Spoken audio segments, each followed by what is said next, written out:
দেখছেন এখানে ট্রেনের ভিডিও বানাবে, ট্রেনের নিচের শট নেওয়ার জন্য কি রিস্ক নিয়েছে। ওই দেখেন ওদিক থেকে ট্রেন আসছে, আরে দেখেন কিভাবে রিস্ক নিয়ে ভাই কোনোভাবে ভিডিও বানানো ঠিক নাই।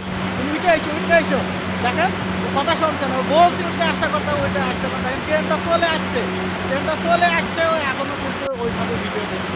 ভাই উঠে আসেন, আরে ও তো শোনেই না, এসে না আসেন, উঠে আসেন, ও তো শোনেই না, ও তো নিচের ভিডিও নেছে। দেখেন কি করে, দেখেন ওই ট্রেনটা কত কাছাকাছি চলে এসছে, ও শোনেই না। দেখেন এই কি বলে, ভাই উঠে এসো, আরে থাক খেলে আর আসা যাবে না, মাথা নিচকে ফেলেন ভাই, সাবধানে কিন্তু। দেখেন কি একটা রিস্কে ভিডিও বানাচ্ছে, ট্রেনের নিচে শট নেওয়ার জন্য ও নিচে গেছে, কত নিচে গেছে দেখেন, নিচে শট নেচ্ছে, ওই যে ক্যামেরা উঁচু করে দেখেন, ক্যামেরা দিয়ে শট নেচ্ছে।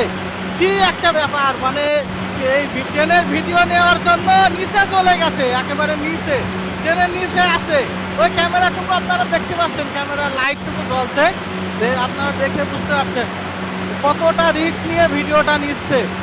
এতটা রিস্ক নিয়ে ভিডিও নেওয়া কখনোই উচিত নয়, দেখে বুঝতে পারছেন। ও অনেকবার কিন্তু মানা করা হয়েছে, ও শোনেনি, না শুনে কিন্তু শটটা নিচ্ছে, অনেকবার মানা করা হয়েছে, ভাই ওঠো, সে শোনেনি। দেখেন এবার হয়তো বা শট নিচ্ছে, এখন শট নিচ্ছে, এখনো শট নিচ্ছে, সে ক্যামেরা উঁচু করে শট নিচ্ছে, দেখছেন ক্যামেরা উঁচু করে শট নিয়ে যাচ্ছে, সে ট্রেনটা এখনো যাচ্ছে।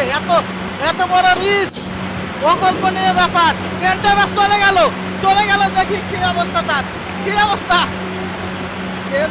ভাই ভিডিও নেওয়া হয়েছে, দেখছেন ভিডিওটা নিল কিভাবে, খুবই রিস্কের সাথে। ভাই তোমার কিন্তু এইটা কোনোদিনই, মানে এইটা কোনো রকম ঠিক হয়নি। হ্যাঁ, এইভাবে ভিডিও নেওয়া কোনো সময় ঠিক হয়নি, এইভাবে আর কোনো সময় ভিডিও নেই।